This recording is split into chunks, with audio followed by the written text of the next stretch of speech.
Podemos hacer una oración.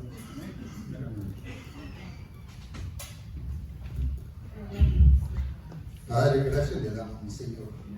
Gracias le doy, Señor, por esta bendición que me concede de estar a sus plantas. En el nombre de su Hijo amado Cristo Jesús, nuestro Señor. Y en esta oportunidad que nos concede de considerar su palabra, Señor. Y como siempre, Señor, nos consideramos incapaces y sin el suficiente conocimiento, Señor, para escudriñar, Señor, las profundidades de su palabra. Es por eso que le suplico, Señor, que su Santo Espíritu sea que guíe, Señor, mis palabras y que puedan ser de bendición para su pueblo. Señor, que sean de bendición y que nuestros hermanos, Señor, puedan recibir, Señor, lo que conforme a la necesidad que tengan, el deseo que tengan, Padre. Y al Señor que suplicamos todo, en el nombre de Cristo Jesús, Señor, y a usted sea la honra y la gloria, mi Señor, por todos los siglos, Señor. Gracias a usted, mi Señor, gracias. Gracias, hermano. Ahí está bien. Bien, hermanos, abrimos nuestras Biblias ahí en el Evangelio según San Mateo, capítulo 4.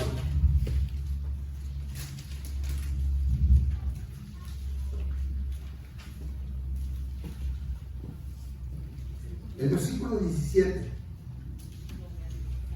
dice: desde entonces comenzó Jesús a predicar y a decir: arrepentíos, porque el reino de los cielos se ha acercado.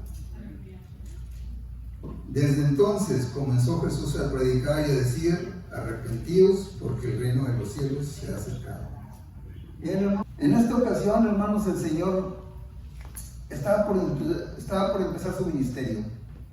Había pasado por los dos acontecimientos que tenía que pasar, que era el bautizo en agua y la tentación en el desierto.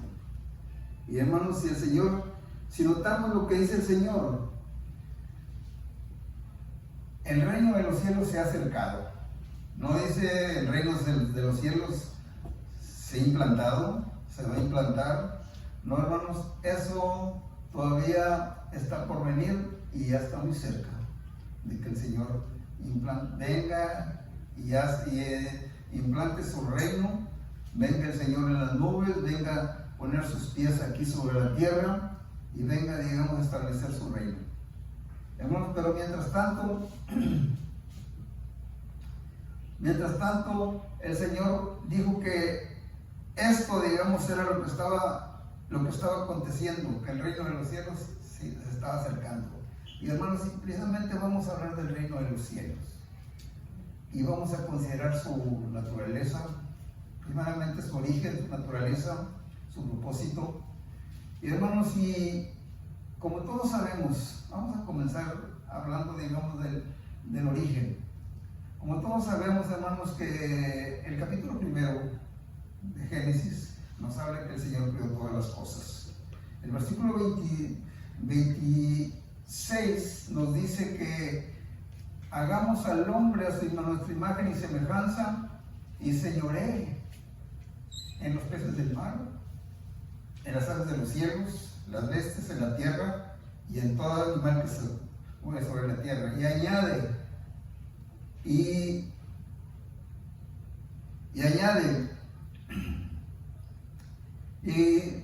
sea, digamos, el administrador de toda la tierra, sea, digamos, el que iba, digamos, al que le iba a entregar todo lo que era el señorío, todo lo que era la potestad de esa creación. Y es por eso, digamos, que dice en el 26 y el versículo 27 dice, el 28 dice: y los bendijo Dios y le dijo: fructificados y multiplicados, llenen la tierra y sojuzgadla, señorea en los peces del mar. Y una vez más le vuelve a repetir la potestad que le dio a Adán sobre toda la creación.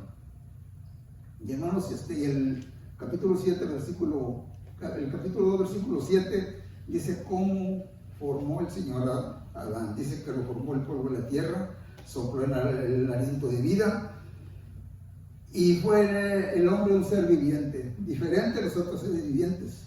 Y hermanos, y es por eso que estamos somos hechos de esta materia, pero también de espíritu, que es lo que somos. Y eso, hermanos, tenía el Señor su propósito para que seamos así. Y así mismo también el versículo 8 dice que Dios plantó un huerto en Edén, al oriente, y puso ahí al hombre. Hay veces que había escuchado que no, que en el huerto del Edén ahí puso. No, el Edén es una región y el huerto es otra. Es algo que el Señor plantó y el huerto de Edén. Y hermanos, ahí en el huerto de Edén dice que el Señor puso al hombre. Y el versículo 15 dice que lo puso para que lo labrara y lo cuidara. Lo que quiere decir, hermanos, que Adán tenía que trabajar. Hermanos, y en el reino del Señor, hermanos, en el reino de los cielos, en el reino de Dios, hermanos, hay trabajo, hay actividad, y tenemos que trabajar. Hermanos, a veces que decimos, no, pues ya cuando estemos con el Señor, pues no, vamos a trabajar. Amén. Y hermanos, y así fue como Adán tenía todo lo necesario, estaba una cosa preciosa, Adán ahí donde estaba, tenía, digamos, la comunión con Dios, y hermanos, y Adán estaba en un lugar santo, hermanos, porque Adán era perfecto, estaba adecuado para estar ahí, porque Adán no había pecado todavía, había salido de las manos de Dios, era un ser perfecto, y aparte ese lugar era santo porque dice que el Señor se paseaba al aire del día, y muy seguramente tenía comunión con Adán, y Adán con él. Y todo estaba bien, hermanos, hasta que apareció el diablo. Oigan, cuando aparece el diablo, todas las cosas se descomponen. El diablo para esto había sido arrojado del cielo, él y toda la tercera parte de los ángeles, todos los que lo siguieron, y vio lo que Dios, la creación de Dios, y cómo puso al hombre ahí, le dio la soberanía, la potestad y el señorío de todo. Y dijo, pues, bueno, pues yo creo que le voy a quitar esto, porque hermanos, la pretensión, digamos, de este ser era ser siempre, tener su reino, ser igual a Dios, iba a tener su trono, iba a estar en las nubes, y le gustó, digamos, cómo el Señor hermoseó la tierra, y pues supo la debilidad del hombre, Vino y engañó a la mujer, y la mujer le dio a Adán, y Adán, digamos, perdió todo lo que Dios le había dado. Y así en esas circunstancias, hermanos, el Señor no le tocó por sorpresa, sino que, hermanos, el Señor conoce todas las cosas. El Señor sabe, digamos, lo que va a pasar mañana, dentro de un mes, dentro de un año, dentro de 1000 años. El Señor sabía que Adán iba a perder todo. Y desde entonces, desde antes de la fundación del mundo, el Señor dispuso la participación de un reino para recuperar lo que por justicia le tocaba. Hermanos, porque el Señor lo crió y era de Él. Por eso dice el Salmo 24:1. De Jehová en la tierra su plenitud y todos los que en ella habitan. Entonces, hermanos, el Señor se diseñó lo que era la participación de ese reino, y hermanos, y dispuso que ese reino fuera, el rey de ese reino fuera su hijo. Porque no había nadie, hermanos, que pudiera hacer la obra que se requería que se hiciera en ese reino. Hermanos, porque era destruir la potestad que tenía el poder de Satanás, y también acabar con el virus de Satanás. Hermanos, y eso ni los ángeles, ni un ángel, ni un querubín, ni un arcángel, ni un serafín podían hacer eso.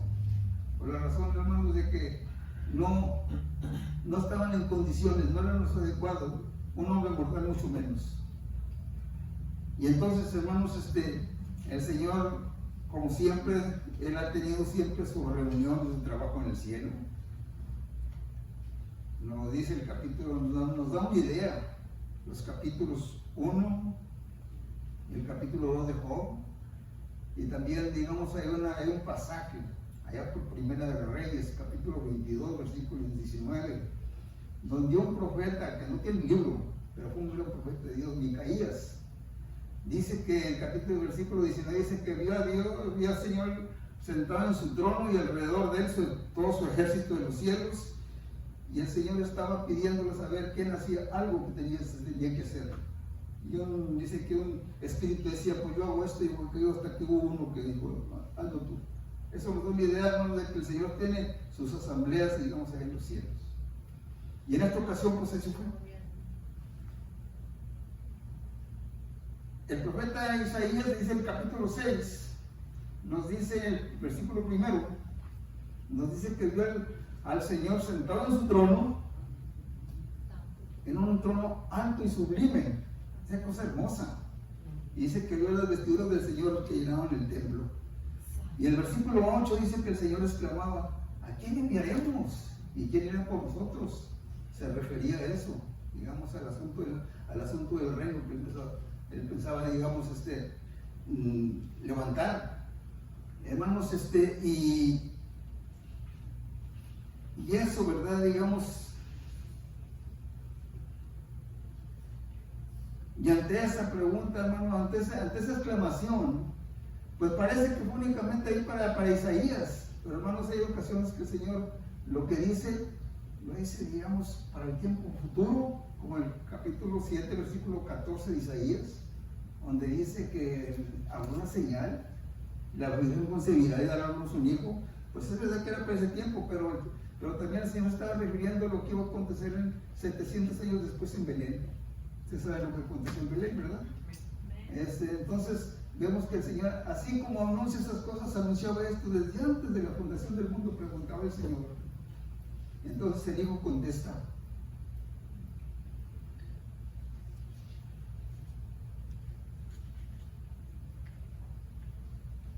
Hebreos capítulo 10, versículos 5 al 7. Dice, por lo cual entrando en el mundo dice, sacrificio fue que no quisiste. Y hablando del Señor dice, más me preparaste cuerpo. Amén. Y eso coincide, hermanos, con lo que dice el apóstol Juan en capítulo 1, versículo 14. Y aquel verbo se hizo carne y habitó entre nosotros. Amén. Y vemos su gloria como el unigénito del Padre, lleno de gracia y verdad. Gloria. Y sigue diciendo, holocaustos y expiaciones por el pecado no te agradaron. Entonces dije, he aquí vengo, Dios, para hacer tu voluntad. Amén. Y hermanos, y durante el ministerio del Señor Jesús, siempre Él dijo que hacía la voluntad del Padre. Aún inclusive dice, las palabras que yo hablo es porque el Padre me las da para que yo las hable. O sea que estaba 100% Él bajo la voluntad del Padre. Y dice, sigue diciendo, como en el rollo del libro, dice, está escrito de mí. Y estas palabras, hermanos, están en el capítulo 40, versículo 6 de los Salmos, del 6 al 8, ahí se encuentran también.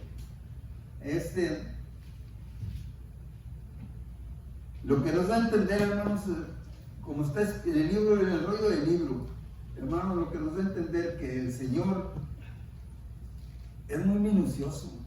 Digamos, Él no hace las cosas a eso, va. Por eso mismo nos dice el capítulo 139 de los Salmos, versículo 16, nos habla que el Señor también hizo lo que iba de lo que nos formó, dice que lo había apuntado en un libro de las cosas con las que nos formó. Hermanos, lo que nos da a enseñar, hermanos, que pues no estamos en un Dios que se vaya al y se va, no, es un Dios perfecto, que le gusta la perfección al Señor, ¿verdad? Entonces, hermanos,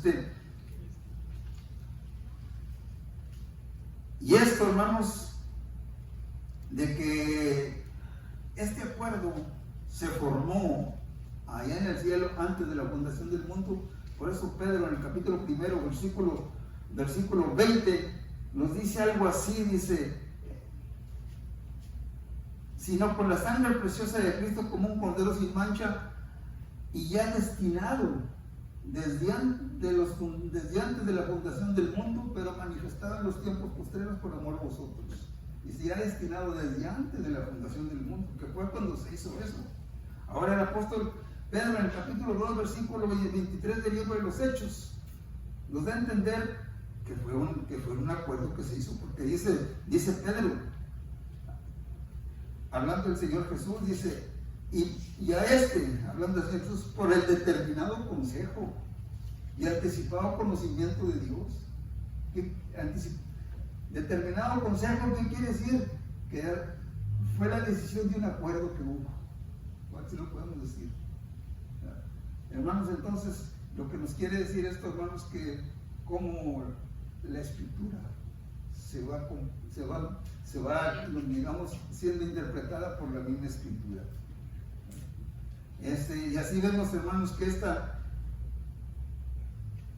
es el origen, digamos, es el origen del reino que vendría a ser el reino de los cielos.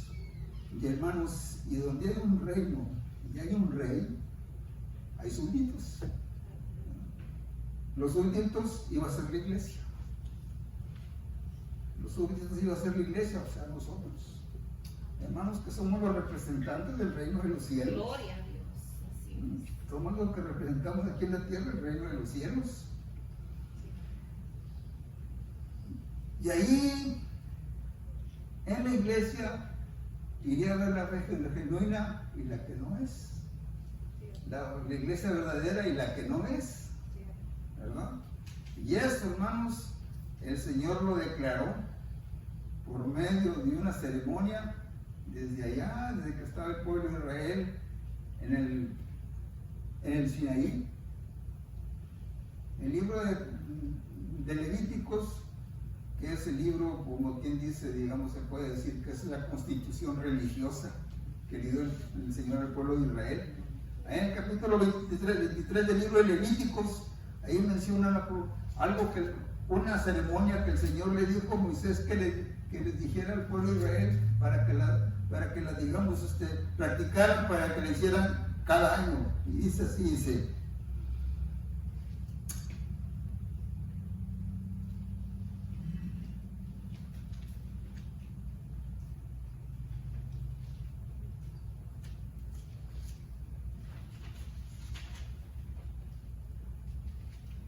y habló Jehová a Moisés diciendo: habla a los hijos de Israel y diles: cuando hayas entrado en la tierra que yo os doy y segáis su mies, traeréis al sacerdote una gavilla por primicias de los primeros frutos de vuestra siega. O sea que cuando el pueblo de Israel entraba a la tierra prometida, tenían que sembrar, porque ya el maná se había acabado. Después de cruzar el Jordán, tenían que sembrar, tenían que buscar la comida. Entonces, de la primera cosecha que fueron, digamos, a levantar, entonces, lo que le estaba diciendo el Señor, que recogieron un manojo. Y en ese tiempo era la cosecha de la cebada. Era el tiempo de la cosecha de la cebada en ese tiempo, que era el mes de Nisan, el mes de Aviv, el primer mes del calendario judío. Debía ser, digamos, un manojo, digamos, y ese manojo debían de traerlo, el sumo sacerdote debía entrar al lugar santo y presentarlo delante del Señor. Decía: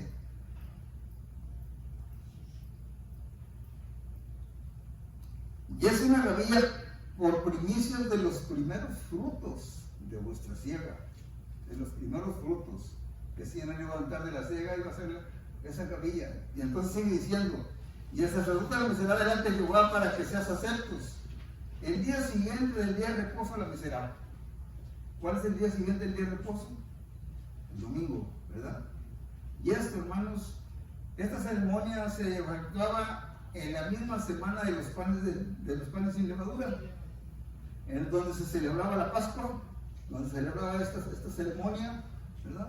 Entonces quiere decir que hacía 3 días que se había celebrado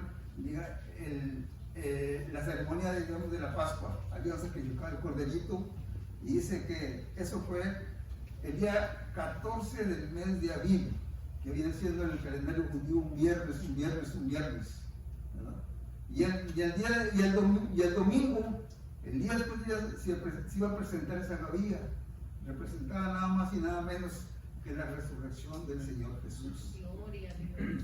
Era lo que se anunciaba por medio de esa ceremonia, la resurrección del Señor Jesús. Y sigue diciendo: contaréis desde el día que sigue del día de reposo, el versículo 15. Gloria a Dios. Y sigue diciendo el versículo 15 del capítulo 23 de Levíticos: contaréis desde el día que sigue, el día de reposo, desde el día que naciste la gavilla de ofrenda mecida, 7 semanas cumplidas serán. O sea, cuando meció el sacerdote la gavilla, iban a contar 7 semanas, ¿verdad?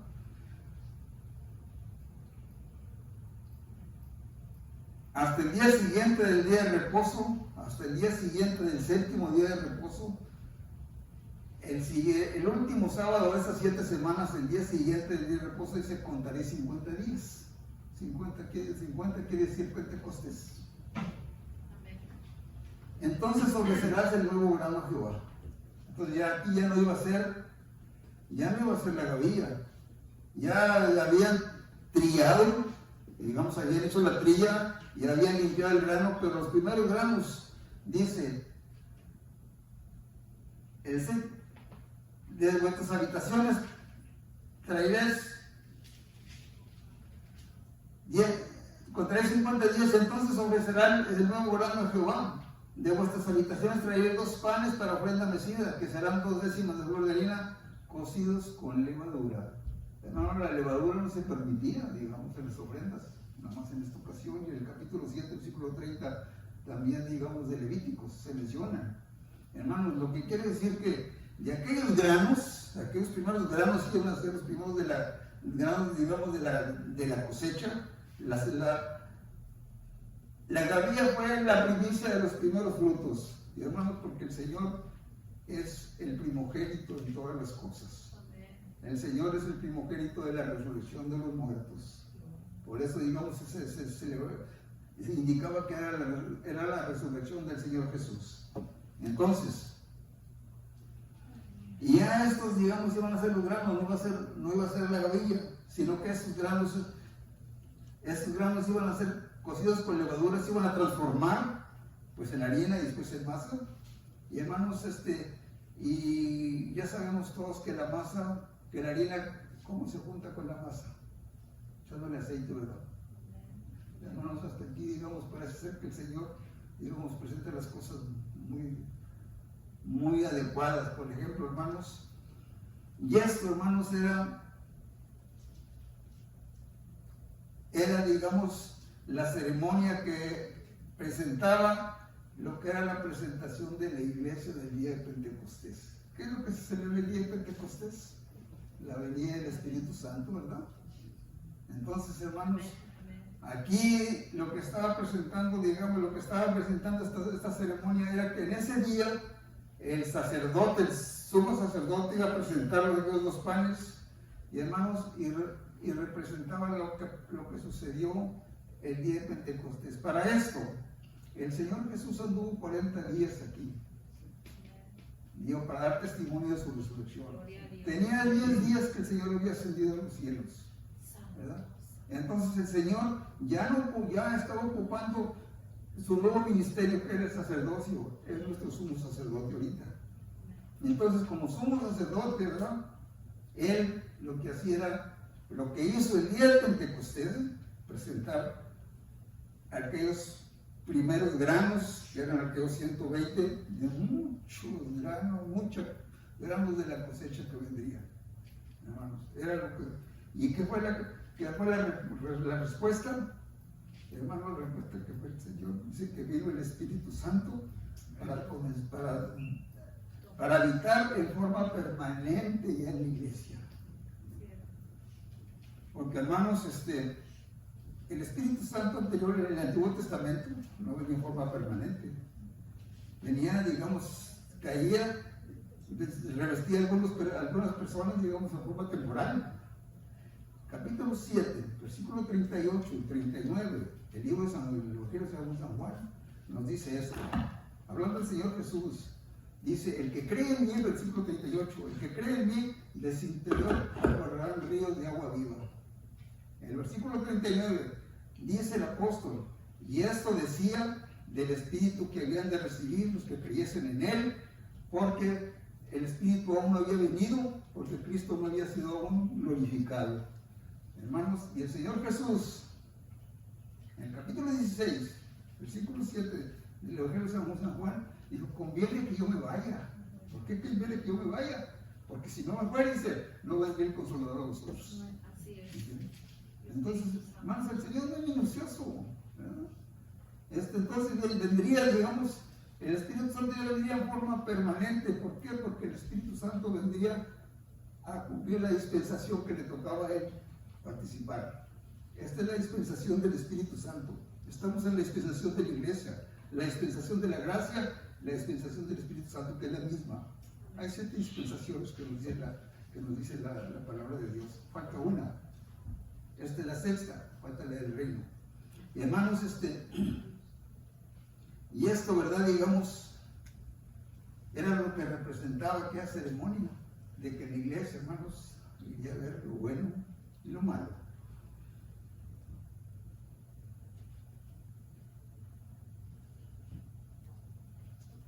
Y hermanos, y para formar parte de este glorioso reino, había que pasar por aceptar el llamamiento que el Señor hacía para poder ser aptos para participar en el reino del Señor, en el reino de los cielos. ¿Qué es lo que dice el Señor? Dijo en Juan capítulo 3, versículo 3 y el versículo 5. Dijo, el que no naciere de nuevo no podrá ver el reino de Dios.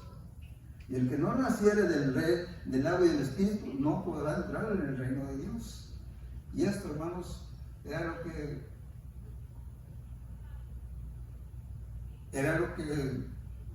lo que se llegaba, vamos, al don de la salvación por gracia. El don de la salvación por gracia. Y hermanos, ya que hay una cosa, yo creo que no sé, hermano, la salvación por gracia no se determina aquí, en la tierra, se determina en el cielo. Amén. Porque, hermanos, aquí cuántas veces se ha visto que el evangelista, el pastor, el predicador presenta el mensaje y hace el llamado conseguido, ¿verdad? ¿Cuántos son?